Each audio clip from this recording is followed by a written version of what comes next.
النيابة تستأنف الحكم الصادر بإخلاء سبيل عدد من قيادات دعم الشرعية، منهم نصر عبد السلام ومجدي حسين ومجدي قرقر والشيخ فوزي السعيد. الله يديهم كلهم الصحة ويثبتهم ويصبرهم. الناس دي يا جماعة، ده الأستاذ مجدي، احنا مرة جبنا حد من أسرته في حلقة هنا، الراجل بيعاني من أمراض كتيرة جدا، زوجته، والشيخ فوزي السعيد الراجل ما قالش حاجة.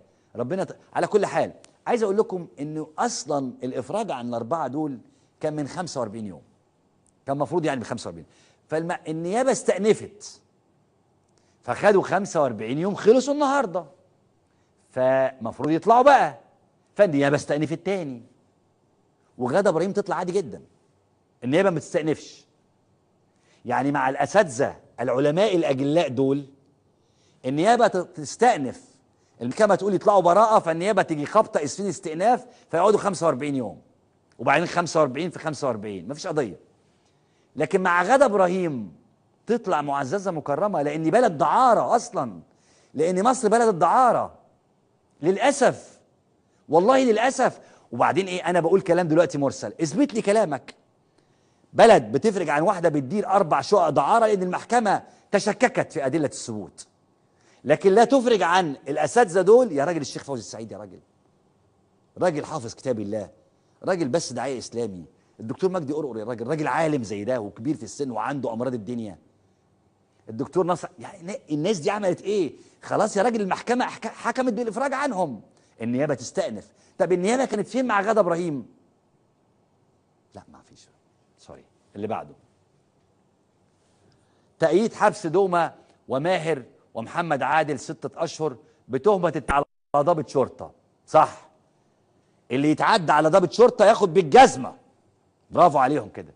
يعني دومة وماهر ومحمد عادل خدوا 6 أشهر عشان تعدوا على ضابط شرطة. مين اللي قال اتعدى عليهم؟ الضابط نفسه.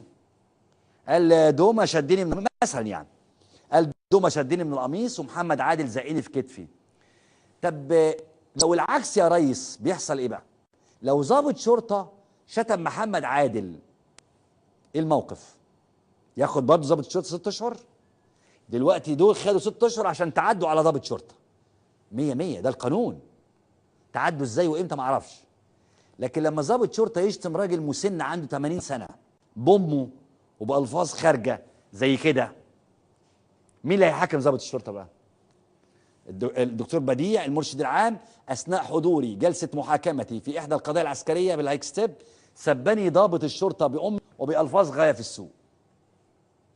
يعني محمد عادل ودومة بيتحبسوا 6 شهور عشان زقوا ضابط، بينما الدكتور بديع ضابط سبه بأمه بألفاظ ما خدش حاجة الضابط، ولا حتى المحكمة لمت الضابط، ولا قالت له ده قد جدك، ولا قالت له عيب. ده القانون. نفس برضو القياس على غادة ابراهيم وعلى الدكتور مجدي قرقر ونصر عبد السلام والشيخ فوزي السعيد، نفس القياس بالظبط.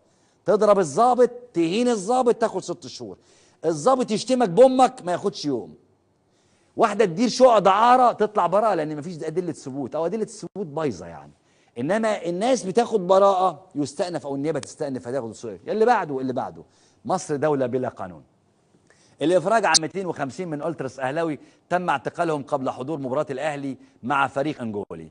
الاهلي بيلعب او هيلعب في ماتش، فجاه الجماهير دي ال 250 شاب رايحين يتفرجوا قطعوا الطريق عليهم وخدوهم، وبعدين افرجوا عنهم لان دول مش متظاهرين. انا طبعا ما اتمناش ان الشاب يتقبض عليها، لا التراس اهلاوي ولا زملكاوي ولا مصراوي ولا اي حد، ولا شاب يتقبض عليه.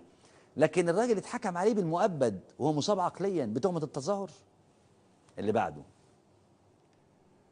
تراجع الحمولات اليومية العابرة لقناة السويس خلال يناير بنسبة 13% مقارنة بالعام الماضي.